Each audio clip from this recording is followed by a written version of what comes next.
Hello and welcome back to our channel guys. Core Java से related वो most important topics कौन से हैं जो किसी ना किसी इंटरव्यू में पूछे जाते हैं, या नॉर्मली उन टॉपिक्स के बारे में आपको नॉलेज होना चाहिए, तभी आप किसी भी इंटरव्यू को क्रैक कर पाओगे। ज्यादातर जहां पर आप जावा प्रोग्रामिंग लैंग्वेज के बेस पे कहीं इंटरव्यू देने जा रहे हो, तो आपको ये मोस्ट इंपोर्टेंट टॉपिक्स के बारे में एटलीस्ट नॉलेज होना चाहिए, तभी आप उस कंपनी में क्वालिफाई कर पाओगे। तो चलिए वन बाय वन एक एक टॉपिक को जान लेते हैं। तो देखिए, हमने आपके लिए यहाँ पर बहुत ही बढ़िया से जो कोर जावा के मोस्ट इंपोर्टेंट टॉपिक्स हैं उन सभी टॉपिक्स के नाम लिखे हैं।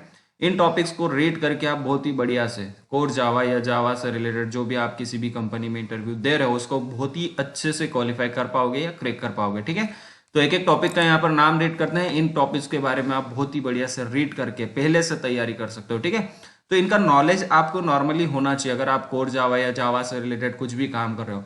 चाहे आपको किसी कंपनी में इंटरव्यू देना है या नहीं भी देना है, तब भी अगर आप जावा से कुछ भी काम कर रहे हो, जावा प्रोग्रामिंग लैंग्वेज के बेस पे आप कुछ भी प्रोग्राम या वेब डेवलपमेंट या किसी भी काम को एग्जीक्यूट कर रहे हो, तो आपको एटलीस्ट इन टॉपिक्स का नॉलेज होना चाहिए, क्योंकि ये मोस्ट इंपोर्टेंट टॉपिक्स माने जाते हैं। ठीक है, तो पहले एक एक टॉपिक के नाम जान लेते हैं और इनके बारे में आप रीड कर सकते हो। तो फर्स्ट नंबर पे हमने रखा है जेवीएम को। जेवीएम का फुल फॉर्म होता है जावा वर्चुअल मशीन। इसके बारे में आप रीड कर सकते हो। ये मोस्ट इंपॉर्टेंट टॉपिक माना जाता है। नॉर्मली अगर कहीं भी इंटरव्यू आप देने जा रहे हो तो जेवीएम के बारे में पूछा जाता है। ठीक है, गार्बेज कलेक्शन क्या होता है इसके बारे में आप रीड कर सकते हो। जैसे आपके कोडिंग पार्ट में या आपके प्रोग्राम में जो आपका काम का कोड नहीं होता, उस कोड को मैनेज करने का काम गार्बेज कलेक्शन करता है। गार्बेज का ओवरऑल मतलब ये है कि आपके घर में जो डस्टबिन है ना, जो आपके घर के फालतू चीजों को स्टोर करता है, वैसे ही काम प्रोग्रामिंग में गार्बेज कलेक्शन करता है। तो आप इसके बारे में रीड कर सकते हो। उसके बाद जेडीके के बारे में पूछा जाता है, जावा डेवलपमेंट किट। ठीक है, इसके बारे में भी नॉर्मली पूछा जाता है, तो आप इसके बारे में रीड कर सकते हैं। ये भी बहुत इंपॉर्टेंट टॉपिक है। उसके बाद आप रीड कर सकते हो एब्स्ट्रैक्ट क्लासेस के बारे में और इंटरफेसेस के बारे में। इंटरफेस क्या होते हैं, कैसे नॉर्मली थोड़ा बहुत आपको बेसिक नॉलेज होना चाहिए कि कैसे बनाए जाते हैं। ठीक है, उसके बाद आप बूट स्ट्रैप के बारे में पढ़ सकते हो। क्लास लोडर क्या होता है इनके बारे में आप पता कर सकते हो। एक क्वेश्चन नॉर्मली बहुत बार पूछा गया है कि can we declare pointer in Java, तो इसका आंसर आपको पता होना चाहिए, और अगर हाँ तो कैसे। ठीक है, तो ये क्वेश्चन भी बहुत बार पूछा गया है, इसलिए हमने इसको यहाँ पर मेंशन किया है। उसके बाद हीप एंड स्टैक मेमोरी क्या होती है ये भी पूछा जाता है। देखिए, सीधी सी बात है कि आप जब कोडिंग करते हो तो कोडिंग में जो मेमोरी मैनेजमेंट होता है, उस मेमोरी को मैनेज करने के लिए भी बहुत सारे पार्टीशन होते हैं। तो उसमें हीप एंड स्टैक मेमोरी क्या है ये भी बहुत बार पूछा जाता है, तो इसके बारे में आपको नॉलेज रखना चाहिए। How is Java different from C language, तो सी लैंग्वेज से जावा कैसे डिफरेंट है, इस क्वेश्चन का आंसर भी आपको प्रॉपरली करते आना चाहिए।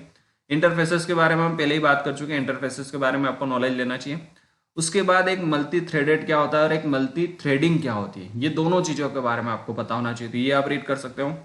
एक और क्वेश्चन है, कैन वी या can the main method be overloaded, मतलब हम जो मेन मेथड होती है हमारी प्रोग्राम या कोडिंग में, उसको ओवरलोड कर सकते हैं या नहीं, इस क्वेश्चन का आंसर आपको आना चाहिए।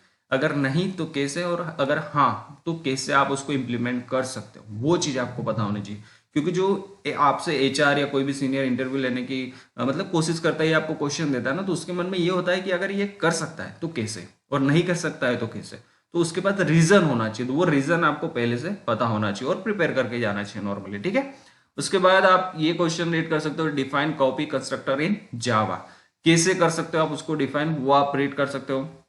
पैकेजेस क्या होते हैं, देखिए हर प्रोग्रामिंग में कुछ ना कुछ पैकेज होते हैं, कुछ मॉड्यूल्स होते हैं। सीधी सी बात है, जो प्री डिफाइंड फाइल्स होती है उस टेक्नोलॉजी के अंदर, वो क्या होती है और कैसे काम करती है, और कैसे आप उसको अपने प्रोग्राम में इंप्लीमेंट कर सकते हो, इतना बेसिक नॉलेज आपको रीड करके जाना है। ठीक है, फाइनलाइज क्या होता है ये आप पढ़ सकते हो। जेनरिक्स के बारे में आप पढ़ सकते हो।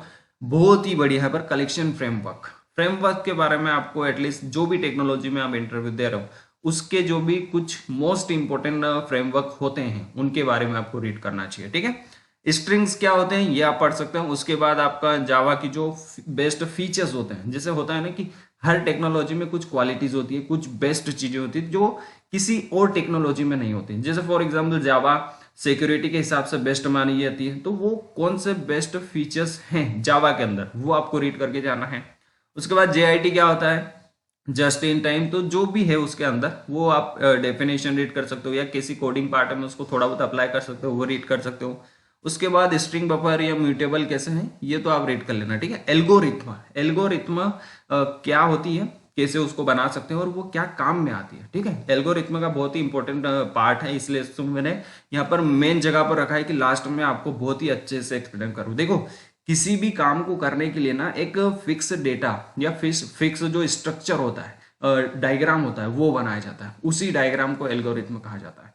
वो क्या करता है, एक फिक्स क्राइटेरिया में काम करता है, उसी के हिसाब से आपका प्रोग्राम रन होगा, उसी के हिसाब से आपकी जो भी मशीन होगी वो काम करती है। तो वो एक क्या करता है, किसी भी मशीन को एक पर्टिकुलर टाइम, पर्टिकुलर बाउंडेशन के अंदर बांधने का काम करता है। जैसे हमारे जितने भी प्लेटफॉर्म्स है, जितने भी सॉफ्टवेयर है, तो उनके अंदर क्या है, उनके अंदर एक एक एल्गोरिथम लिखी गई है। उस एल्गोरिथम के अकॉर्डिंग वो हर एक काम को एग्जीक्यूट करता है। जैसे अगर आप किसी भी वेबसाइट पर जाओगे तो उसका पहला काम क्या है, आपसे पूछेगा कि आप कौन हो, या आपसे पूछेगा कि आप क्या करने आए हो। ठीक है, उसके बाद आप उस पर जो भी क्लिक करना होगा, बटन पे प्रेस करके आगे बढ़ जाओगे। देन वो आपसे पूछेगा लॉगिन करने के लिए, साइन अप करने के लिए। तो वो जो प्रोसेसेस होती है ना, उनके अंदर एक एक एल्गोरिथम बनाई जाती है किसी भी काम को फिक्स करने के लिए। तो वो एल्गोरिथम जावा में कैसे आप बना सकते हो, या एटलीस्ट थोड़ी बहुत आपको डेफिनेशन होना चाहिए। एज अ बिगिनर हो आप तो ठीक है, अगर थोड़ा बहुत भी आपको नॉलेज है तो आप क्रैक कर पाओगे। ठीक है, उसके बाद compile time with constant,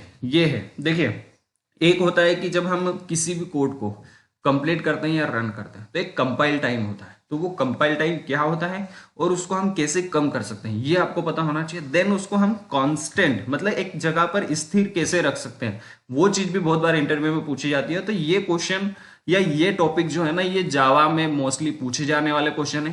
core Java के हिसाब से जो बेस्ट इंपॉर्टेंट टॉपिक्स हो सकते हैं वो सभी हमने यहाँ पर मेंशन किए हैं। तो आई होप कि आपको ये कोर जावा से रिलेटेड जो इंटरव्यू क्वेश्चन है ये आप प्रिपेयर करके जाओगे। और कोर जावा में अगर आपका बेस्ट ऑफ इंटरव्यू जाता है तो आप कमेंट सेक्शन में बताना कि सर हमारा बेस्ट यहाँ पर इंटरव्यू गया है और इन टॉपिक्स को मैं रेट करके गया था।